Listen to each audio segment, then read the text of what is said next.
You're listening to Weather with Enthusiasm.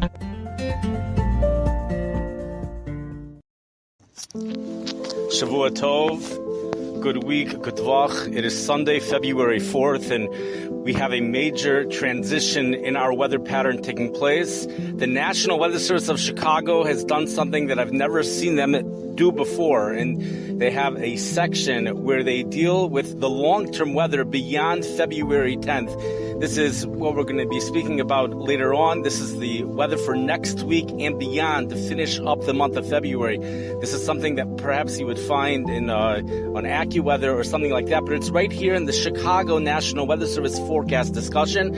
Until we get there, we're just going to briefly talk about this week. We have an unseasonably warm air mass headed into the Midwest. This includes the Chicago area. Record highs or close to record highs are expected widespread across the Midwest, especially Wednesday for Chicago, especially Thursday. But you go into Iowa Wednesday, Thursday, Friday, temperatures going into the 50s and 60s.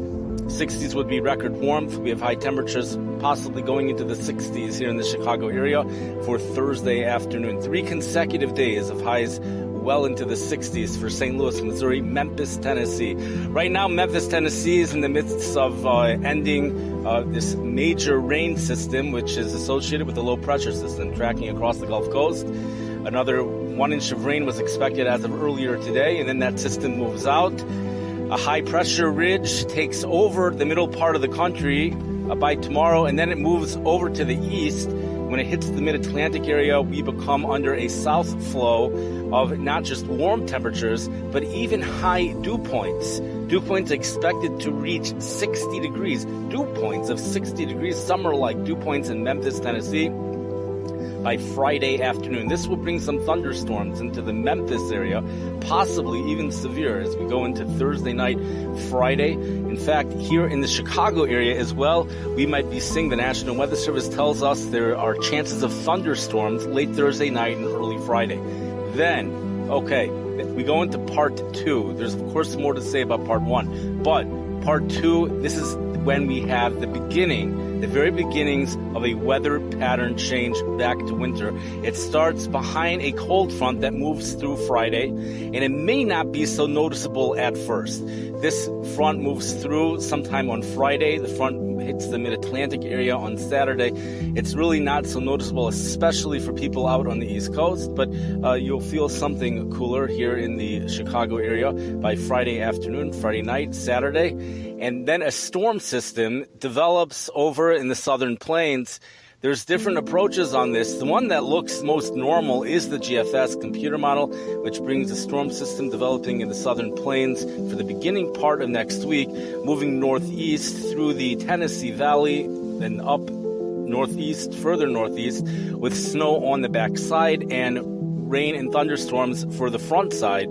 These types of systems, we know, tend to bring 6 to 12 inches in its bullseye across the Midwest, and Chicago tends to miss the bullseye, so we tend, it seems the 3 to 6 inch range seems pretty impressionable. Forecast of 3 to 6 inches in the Chicago area. The GFS, which is showing something similar to that right now, maybe a little, well, we'll just keep it at that. And the European model has a different approach for next week's storm. We're not going to speak about it yet, but we go into the National Weather Service. It's really worth it, really, to just read it straight from their webpage for the Chicago forecast discussion. But for now, we're just going to briefly say beyond February 10th, they speak about the North Atlantic Oscillation Index, the Arctic Oscillation Index, all the different oscillation indexes, which is all fascinating stuff. It's something they do not usually do, especially to cover a thorough job like that. And what they come out with is that a more active wintry weather pattern will be taking shape. They say a little bit before February 14th, they call it Valentine's Day, or a little bit after, somewhere around there. Of course, the very beginning already is this Friday. And for the remainder of February, a more active weather pattern. And they say El Nino will be bringing continuous, at least, disturbances, which will cut underneath a ridge that will be blocked, possibly become blocked, a cold ridge becoming blocked here in the middle part of the country as El Nino brings its disturbances. It undercuts this ridge and brings things towards the Great Lakes. So this is a scenario where it looks like the El Nino might actually manage to bring precipitation towards our area here in the Chicago area. And they end off with the words, stay tuned. So that's something that it doesn't look like anything like no major Arctic outbreaks are expected during that time, but solid winter, which would bring us to from the northern edge, the backside of any storm systems that do develop during the second half of February. And they say there will be several disturbances or storm systems moving through the area during the second half of February. That's something that we would want to stay tuned to. But for now, enjoy this really mild weather we have. It's just going to get warmer. Here in the Chicago area, we do have to deal with a northeast wind off the lake that will be developing later today into tomorrow due to that storm system we spoke about tracking across the Gulf Coast. As it moves east, it tends to produce northeast winds when it reaches the eastern seaboard.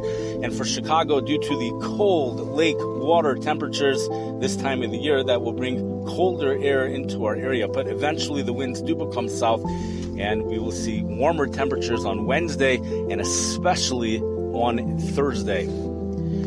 I wish everybody a wonderful week and enjoy, again, the mild weather. We'll point out one interesting thing that back in the blizzard of 1967, I believe it was, the Chicago area saw unseasonably warm temperatures 1 week before that 23-inch snowstorm.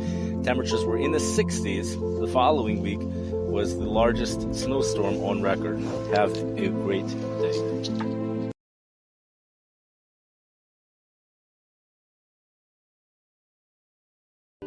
I just want to make a little correction. For Des Moines, Iowa, the heat hits there Tuesday, Wednesday, and Thursday, with Tuesday and Thursday being the days where they are within 5 degrees of record heat.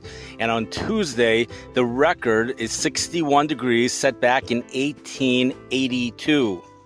Approximately 1882. That's the record for Tuesday. It's going to come close, but it may not quite break the record right now. So it's going to take a little bit before those winds become southerly and especially southwest for the Chicago area. And until then, we do have to deal with the northerly winds, as we pointed out before.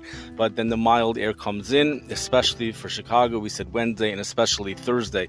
There's more to say, but we're just going to leave off with that. Have a wonderful day and enjoy the mild weather.